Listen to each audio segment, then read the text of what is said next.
राज ठाकरे आणि उद्धव ठाकरे यांच्याद्वारे संयुक्तरित्या आयोजित असलेल्या मराठी विजय मेळाव्याची आता सगळीकडे चर्चा आहे। त्या पार्श्वभूमीवर बोलण्यासाठी आपल्यासोबत आहेत उद्धव ठाकरे, शिवसेना उद्धव ठाकरे पक्षाचे नेते आणि खासदार अरविंद सावंत। अरविंद सावंतजी, आपलं स्वागत आहे एबीपी माझावर। माझा पहिला प्रश्न आहे, जे पत्रक आज जाहीर झालेलं आहे त्या पत्रकाच्या शेवटी राज ठाकरे उद्धव ठाकरे असं लिहिलेलं आहे, हे दोन नावं एकत्र वाचताना कशा भावना आहेत तुमच्या? निश्चितपणे आनंद आहे, मनस्वी आनंद आहे। असे बघा, पाण्यावर काठी बांधली ना तरी पाणी दुभंगत नाही। काठी बांधली की दुभंगलेलं होतं ती येईल। आता तो संगम पाहायचा आहे आम्हाला, त्याचा आनंद घ्यायचा आहे, पण तो चिरकाल टिकावा अशी इच्छा आहे। अरविंद सावंतजी, 5 जुलैला हा मेळावा होतोय, मोठ्या संख्येनं लोक येणं अपेक्षित आहेत। कशा भावना असतील लोकांच्या? उद्धव ठाकरे, राज ठाकरे पहिल्यांदा एखाद्या राजकीय भूमिका घेऊन राजकीय मंचावर एकत्र येत आहेत, काय वातावरण असेल, काय वाटतं तुम्हाला?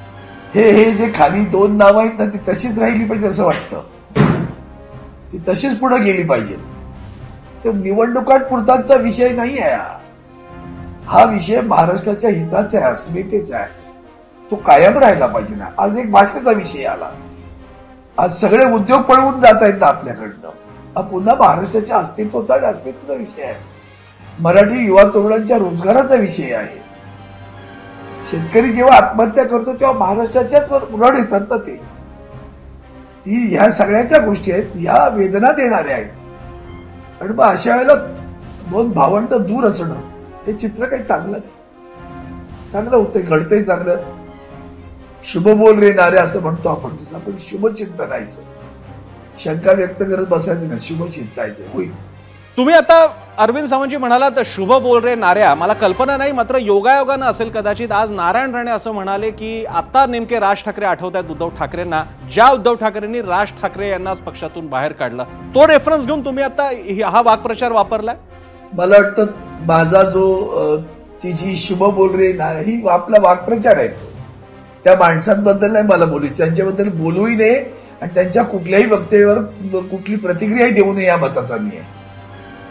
कारण मुळात राजसाहेबांनी शिवसेना सोडली तेव्हा वंदनीय शिवसेना प्रमुख होते, हे लक्षात ठेवलं पाहिजे कायम, कारण बाकीचे विषय काही येतच नाही त्याच्यामध्ये। त्यामुळे ठीक आहे, आज देर आहे दुरुस्त आहे असं आपण म्हणतो ना, तसं एखादी गोष्ट दुरुस्त होत असेल तर त्याचा आनंद मानला पाहिजे। अरविंद सावंतजी, 5 जुलैला हा मेळावा होतोय, मोठ्या संख्येनं लोक येणं अपेक्षित आहेत। कशा भावना असतील लोकांच्या? उद्धव ठाकरे, राज ठाकरे पहिल्यांदा एखाद्या राजकीय भूमिका घेऊन राजकीय मंचावर एकत्र येत आहेत, काय वातावरण असेल, काय वाटतं तुम्हाला? 100% मला आता सुद्धा उचंबळून आलं तुम्ही प्रश्न विचारल्याबरोबर, मला आता सुद्धा उचंबळून आलं लक्षात। हे खूप मोठी गोष्ट आहे, लक्षात घ्या, महाराष्ट्राच्या इतिहासातील खूप मोठी गोष्ट आहे, ती टिकली पाहिजे, ही जास्त महत्वाचं आहे। ती फक्त एखादा, जसं काल उद्धवजी म्हणाले की ठीक आहे आता त्यांनी त्यांचा शासन निर्णय रद्द केला म्हणजे संपलं नाही, तर ती पुढे अनेक विषय आहेत, हे एकत्र राहणं आवश्यक आहे। आणि आज सगळ्यात मोठी गोष्ट कोणती आहे तर महाराष्ट्रातील तमाम मराठी जनता, दोन्ही पक्षाचे कार्यकर्ते तर अतिशय उत्साहित आहेत। आज त्यांनी मधल्या काळात तुम्ही पाहिले असतील कशा पद्धतीचे फ्लेक्स लागले गेले, बोर्ड लागले गेले, एकत्र फोटो लावले गेले, अगदी वाढदिवसाच्या वेळेला फोटो एकत्र लागले, हे सगळं चित्र उत्साहाचा प्रतिसाद, ऊर्जेचा प्रतिसाद आपण पाहिला सगळ्यांनी।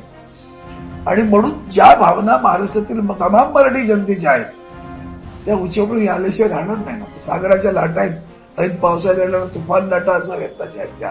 खरं सांगू का, तो मोर्चा व्हायला पाहिजे होता, म्हणजे निदान विजयी मोर्चा सुद्धा किंवा तसा दिला, परवानगी दिली नाही पोलिसांनी। तुम्हाला सांगतो, संयुक्त महाराष्ट्राच्या चळवळीची आठवण झाल्याशिवाय राहिली नसते तुम्हाला सगळ्यांना। महाराष्ट्राने ऐतिहासिक दृश्य पाहिलं असतं आणि ते त्यांना नेमकं माहिती होतं की जे काय घडतंय त्याच्यात महाराष्ट्रातील जनतेच्या मनामध्ये भावना उचमळून येत आहेत, त्यांना आनंद होतोय। आणि जर हे पाहिलं, हा जो मोर्चा किंवा ही रॅली त्यांनी पाहिल्यानंतर जे काय होईल ना ते इतकं भयानक असेल की मग यांच्याकडे शब्द नसतील आणि कुठली शस्त्रही नसतील ते थांबवण्याची। म्हणून त्यांनी हे सगळे कुठील डाव खेळलेले आहेत। अरविंदजी, एकीकडे हा मेळावा म्हणजे मनसे आणि शिवसेना उद्धव बाळासाहेब ठाकरे पक्षाच्या युतीच्या दिशेनं एक मोठं पाऊल मानलं जात आहे, पण त्याचवेळी बातम्या येत आहेत की तुम्ही महापालिकेसाठी 40-50 जागा देऊ पाहतायत राज ठाकरेंना, अशी चर्चा आहे, असा आकडा चर्चेत आहे। तसं असेल तर कसं काय मनसेला पटायचं आहे? नाही, असले आकडे तुम्ही टाकू नये तशी माझी हात जोडून विनंती आहे. हे कोणीतरी हायपोथेटिकल काही बोलत असतं. असं असं कधी कोणी म्हणायला का? शिवसेनेकडे कोण म्हणाल का? सन्मानाने जावी, काळजी करण्याची गरज सन्मानानेच होईल. तिकडे नाही होणार, ती इकडे सन्मानाने होईल. मला फार कठीण वाटत नाही. फक्त मनाने ठरवलं पाहिजे. एकदा मनाने ठरवलं ना तर ते फार कठीण जाणार नाही. आम्हाला दोघांना एकत्र यायला फार कठीण जाणार नाही. फक्त स्फोट होईल डोळ्यांमधला अश्रूचा, एवढं लक्षात ठेवा दोघांच्याही. म्हणजे इतकं ते आनंदाचं वातावरण असेल. वाटाघाटी फार मोठी गोष्ट नाहीये. अरविंद सावंतजी, आज या सगळ्या मेळाव्याच्या अनुषंगाने मुख्यमंत्री देवेंद्र फडणवीस यांनी दखल घेत म्हटलेलं आहे की आम्ही काही हे ठाकरे बंधू एकत्र यावेत म्हणून GR काढलेला नाही. आम्ही GR काढलेला आहे. ठाकरेंनी एकत्र यावं, जेवावं, गोल्फ खेळावा, क्रिकेट खेळावा, नाही तर काही करावं, आम्हाला काही फरक पडत नाही, आम्हाला चिंता नाही. या प्रतिक्रियेकडे आपण कसं पाहतो? त्यांना जेव्हा हे असं म्हणतात ना तेव्हा त्याची दुसरी बाजू लक्षात आली पाहिजे आपल्याला. आलं का लक्षात? निवडणुकीत का मग बोलले नाहीत ते? फक्त जेवायला एकत्र या, खेळायला एकत्र या. निवडणुकीत पण बोललं पाहिजे ना, निवडणुकीत एकत्र या असं बोलले असते तर आणखीन मजा आली असती. ते एवढं सोडून बाकीचं बोलतात. ते त्यांना माहिती आहे एकत्र तर काय होईल, त्याची तेरा तिरपट कशी उडल ती त्यांना माहिती आहे. आणि उडाल्याशिवाय राहणार नाही, हेही लक्षात ठेवा. अरविंदजी, शेवटचा प्रश्न विचारतो. आज स्वर्गवासी बाळासाहेब ठाकरे तर अर्थातच हयात नाहीयेत, मात्र बाळासाहेब ठाकरे असते किंवा जर का ते हा मेळावा पाहू शकत असते तर काय भावना त्यांच्या मनात असत्या? तुम्हाला कसं वाटतं की बाळासाहेब आज असते तर काय वाटलं असतं त्यांना? मला कळत नाहीये. मला वाटतं वंदनीय शिवसेना प्रमुखांचं सुद्धा हे अतिशय दुःख होतं. ते कितीतरी वेळा म्हणाले अरे हिंदुत्व स्वीकारलं म्हणजे मराठी पण स्वीकारायचं सोडलं.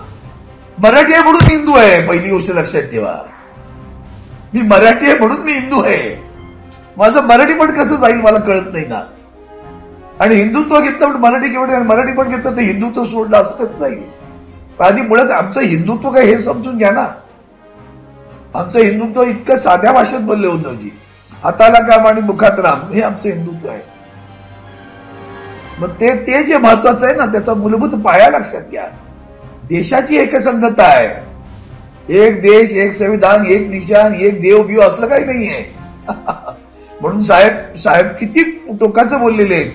साहेब म्हणाले मला देवळात घंटा बडवणारा हिंदू नकोय. म्हणजे कोण पाहिजे?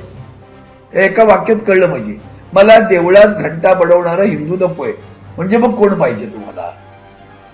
राष्ट्रावर हल्ला करणाऱ्यांना बडवणारा हिंदू हवा आहे.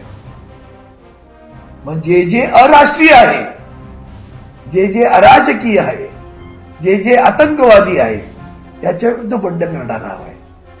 हे साधं सरळ आहे. ते करताना मराठी पण सोडून जाईल का? शिवसेनाचा आणि महाराष्ट्राचा इतिहास बघा ना. छत्रपती शिवाजी महाराज सुद्धा विस्तार त्या अजिबात येऊ शकत नाही. ते येऊच शकत नाही. कुपमंडूकवादी माणसं नाही येऊ शकत त्याच्यात. कुपमंडूकवादी आहेत ते कुपमंडूकवादी आहेत, लक्षात घ्या. ते नाही येऊ शकत त्याच्यात. त्यांचं हिंदुत्वच वेगळं आहे. आता काल काय बोललेत बघितलं ना हुसदाळे, त्यांच्यावरून समजून जा त्यांचं हिंदुत्व काय ते. बंच ऑफ थॉट्स आहेत त्या. ते बंच ऑफ थॉट्स काय आहेत बघा, म्हणजे कळेल ना हा देश कसा आहे ते लक्षात घेतलं पाहिजे आधी. आणि त्यात तो विचारायला काय संपतो, सगळा विषय समजून जातो.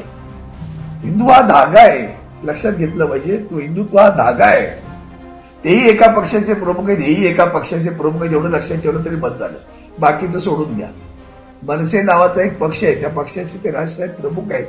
शिवसेना बाळासाहेब ठाकरे नावाचा पक्ष आहे, त्या पक्षाचे उद्धवजी ठाकरे साहेब प्रमुख आहेत.